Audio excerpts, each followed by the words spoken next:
వృషభ రాశి. ఈ వృషభ రాశి వారికి అధిపతి శుక్రుడు. ఈ శుక్రుడు భార్యాభర్తల మధ్య మనఃపూర్వకంగా కలతలు ఉన్నప్పటికీ కూడా వీరి తాలూకా అన్యోన్యత భావనతో అనన్య దాంపత్య జీవితంతో ఏదైతే రావలసినటువంటి పెండింగ్లో ఉండేటువంటి బాకీలు కానీ అనుకున్న పనులన్నీ వాయిదా పడుతూ వచ్చినటువంటివి జరుగుతుంటాయి. అయితే ఇందులో విశేషమైనటువంటిది ఏంటంటే తక్కువ వారి వలన మాటలు ఎక్కువగా పడుతా, అలాగనే అకస్మాత్తుగా ఎత్తు నుండి జారిపడుట కానీ, వాహనముల యొద్ద వాహనాలు తీసేటప్పుడు కానీ జాగ్రత్త వహించినట్లయితే ఆటంకం లేకుండా శరీర ఆరోగ్య స్థితి బాగుంటుంది.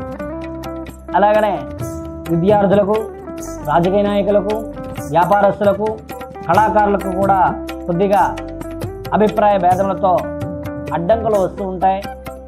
వీరికి కేతువునకు ఉలవల దానం చేయండి.